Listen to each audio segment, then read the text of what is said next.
సీట్ల వరకు కూడా శ్రీధర్ బాబే కైవసం చేసుకునే అవకాశం ఉంది. కాంగ్రెస్ పీఠమే చైర్మన్ ఎక్కే అవకాశం ఉంది మనకు. ఓకే, నెక్స్ట్ జగిత్యాలలోనే రాయకల్ ఉంది. రాయకల్లో భారతీయ జనతా పార్టీకి మన మెజారిటీ వచ్చింది అసెంబ్లీలో, రాయకల్ మున్సిపాలిటీ పరంగా చూస్తే. సో ఇప్పుడు ఎట్లా ఉంటుంది సిచ్యువేషన్?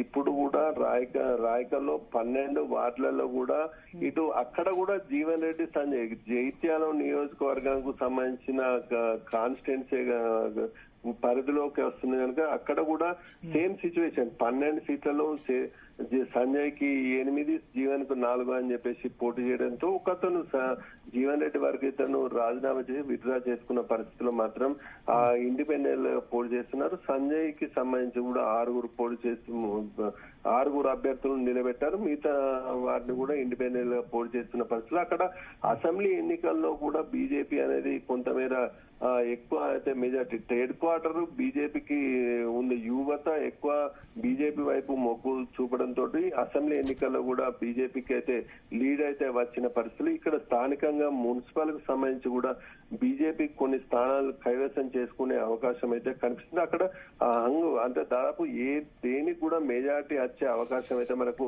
కనిపించారు. ఇటు సంజయ్ కి సంబంధించి 2-3 గెలుపొందే అవకాశం అయితే కనిపిస్తుంది. ఇటు సంజయ్ వర్గంలో ఇండిపెండెంట్ గా పోటీ చేసిన వారు 1 గెలుపొందే అవకాశం కనిపిస్తుంది. ఇటు బీఆర్ఎస్ నుంచి కూడా 4 అభ్యర్థులకు దాదాపు 3 వరకు గెలుపొందే అవకాశం అయితే కనిపిస్తుంది. ఇటు బీజేపీ కూడా 4 నుంచి 5 స్థానాలు కైవసం చేసుకునే అవకాశం అయితే మనకు కనిపిస్తుంది. ఏది మెజార్టీ లేకపోయినప్పటికీ కూడా ఎవరు ఎటువైపు వెళ్తారన్నది కూడా వేచి చూడాల్సిన పరిస్థితి ఉంది. ఇప్పుడు అధికారంలో రాష్ట్రంలో కాంగ్రెస్ ఉన్న పరిస్థితుల్లో కాంగ్రెస్ వైపు మొగ్గు చూపుతారా, ఇటు సెంట్రల్ లో బీజేపీ ఉన్న పరిస్థితిలో మీ బీజేపీ పీఠం కైవసం చేసుకుంటుంది అయితే వేచి చూడాల్సిన పరిస్థితి ఉంది. అక్కడ దాదాపు బీజేపీ కూడా కీలకం కానున్న పరిస్థితి అయితే కనిపిస్తుంది. 4 సీట్ల వరకు కూడా వచ్చే అవకాశం ఉన్నట్టు కూడా తెలుస్తుంది భరత్.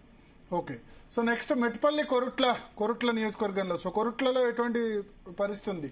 కొరుట్ల మెట్పల్లి ధర్మపురి అరవింద్ పార్లమెంట్ నియోజకవర్గం నిజామాబాద్ కాబట్టి ఇక్కడ కూడా కొంత బీజేపీ ప్రాబల్యం ఉంటుంది. అంటే ఇద్దరి మధ్య పోటీ కాదు, భారతీయ జనతా పార్టీ కూడా ఉంటుంది కాబట్టి ఎట్లా ఉంది కొరుట్లలో సిచ్యువేషన్? కొరుట్ల మెట్పల్లి 2 కొరుట్ల నియోజకవర్గానికి కిందకి వస్తుంది. ఇందులో స్థానిక ఎమ్మెల్యే బీఆర్ఎస్ ఎమ్మెల్యే సంజయ్ ఉన్న పరిస్థితిలో మాత్రం మెట్పల్లిలో మాత్రం 26 సీట్లు అయితే ఉన్నాయి. 26 వార్డులలో మాత్రం ఎక్కువ గతంలో మాదిరిగానే సంజయ్ బీఆర్ఎస్ హవానే కొనసాగే అవకాశం అయితే కనిపిస్తుంది. అక్కడ స్థానికంగా ఎమ్మెల్యే కూడా లోకల్ మెట్పల్లిలో ఉంటున్న పరిస్థితులు మాత్రం అక్కడ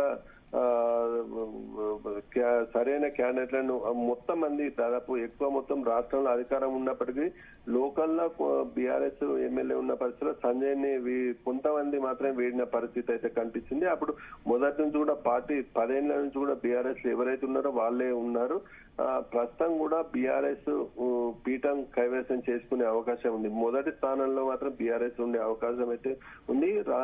సెకండ్ పొజిషన్ లో కూడా ఇటు బీజేపీ కాంగ్రెస్ రెండిట్లో ఏదో ఒకటి దాదాపు ఎడ్జ్ లో ఉంటాయి. సమానమైన సీట్ రావడంతో మాత్రం అక్కడ ఎడ్జ్ లో మెట్పల్లిలో 2 ఉండే అవకాశం ఉంది. ఇక్కడ కొరుట్లకు ఉన్న పరిస్థితిలో కాంగ్రెస్ ఫస్ట్ పొజిషన్ వచ్చే అవకాశం అయితే మనకు కనిపిస్తుంది. ఎందుకంటే ఇటు నరసింహరావు కాంగ్రెస్ సంబంధించి ఏంటంటే చేయికిచ్చుకునే అవకాశం ఉంది. ఇక్కడ ఎంఐఎం కూడా ఒక 2-3 సీట్లు గెలిచే అవకాశం ఉంది. కానీ పరిస్థితిలో మాత్రం కాంగ్రెస్ కొరుట్లలో వచ్చే అవకాశం ఉంది. ఇటు బీజేపీ కూడా సెకండ్ పొజిషన్ లో బీఆర్ఎస్ ఉంటుందో బీజేపీ ఉంటుందో కొరుట్లలో?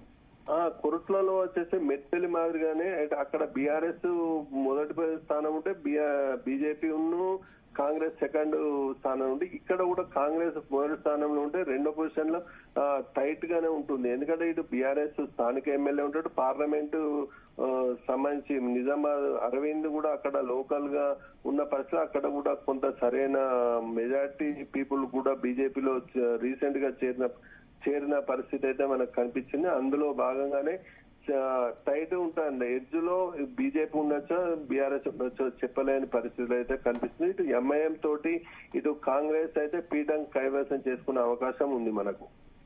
ఇక్కడ కొరుట్లలో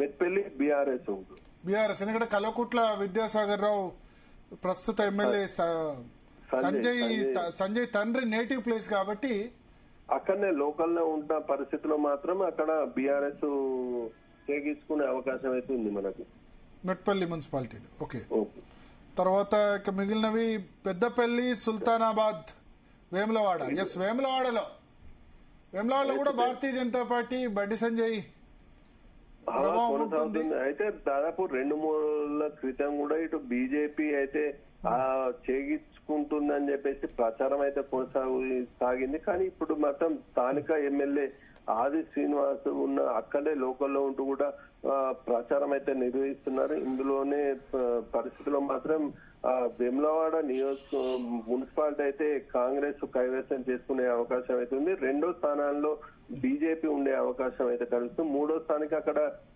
ఈ చెల్లిమేడ లక్ష్మీ నరసింహారావు ఉన్నప్పటికీ కూడా సరైన ప్రభావం అయితే చూపలేకపోయారు. ఇది బీఆర్ఎస్ అయితే ప్రస్తుతం అయితే 3వ స్థానానికే పరిమితమయ్యే అవకాశం అయితే కనిపిస్తుంది వేములవాడలో కూడా. సిరిసిల్ల కేటీఆర్ పక్క కాన్స్టిట్యున్సీ కదా, అయినా పెద్ద ఎఫెక్ట్ ఏం లేదు వేములవాడ.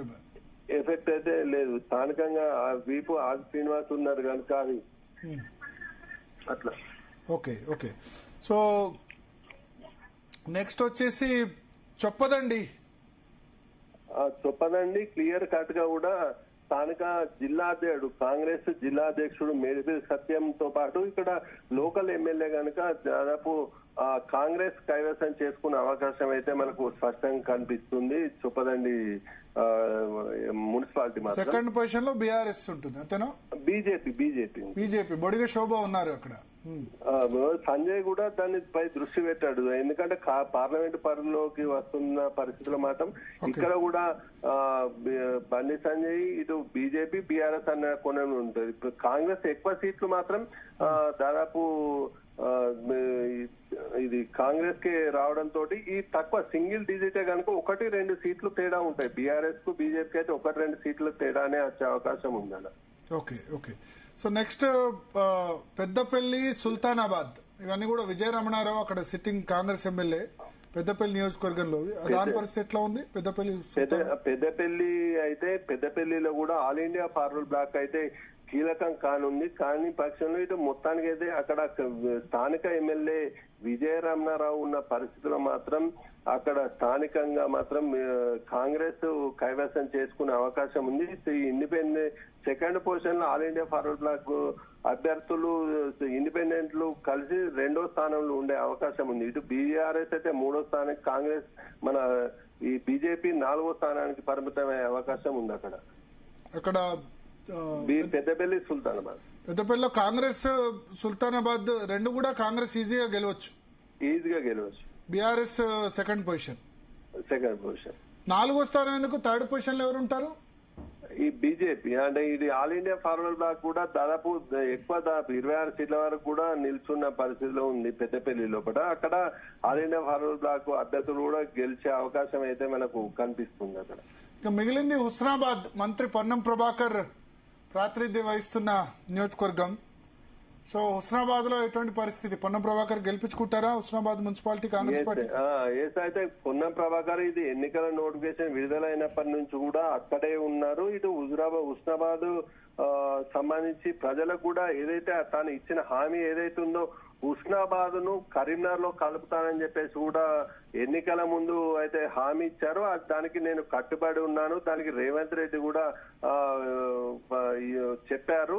ఇది త్వరలోనే హుస్నాబాద్ ను కరీంనగర్ లో కలుపుతానని చెప్పేసి కూడా మాట ఇచ్చాను, అది నెరవేర్చి తీరుస్తానని చెప్పేసి కూడా చెప్పి ఈ స్థానికంగా నిధులు కూడా కేటాయిస్తూ కూడా అక్కడే ఉంటూ కూడా స్థానికంగా ప్రజలకు ఇటు పాదయాత్ర వాకింగ్ చేస్తూ కూడా ప్రజలను సమస్యలు అడిగి సమస్యలు వెంటనే పరిష్కరిస్తూ కూడా ఉన్న పరిస్థితిలో మాత్రం హుస్నాబాద్ అయితే కాంగ్రెస్ ను ఖచ్చితంగా గెలుపొందేందుకు కూడా అవకాశం ఉంది. దాదాపు సింగిల్ కాంగ్రెస్ పీఠం చైర్మన్ అయ్యే అవకాశం ఉంది అక్కడ. ఓకే. సెకండ్ పొజిషన్ లో బీఆర్ఎస్ ఉంటుందో బీజేపీ? నెక్స్ట్ వచ్చేసి అయితే బీఆర్ఎస్ ఉంటుంది. ఆ ఉడతల సతీష్ బాబుకు సంబంధించి ఉన్న పరిస్థితుల్లో మాత్రం బీఆర్ఎస్ ఉండే అవకాశం ఉంది అక్కడ. Okay. Thank you Gopi. So మొత్తాన్ని స్పందన ఉమ్మడి కరీంనగర్ జిల్లా కన్క్లూడ్ చేద్దాం. Karimnagar corporation BJP clear advantage.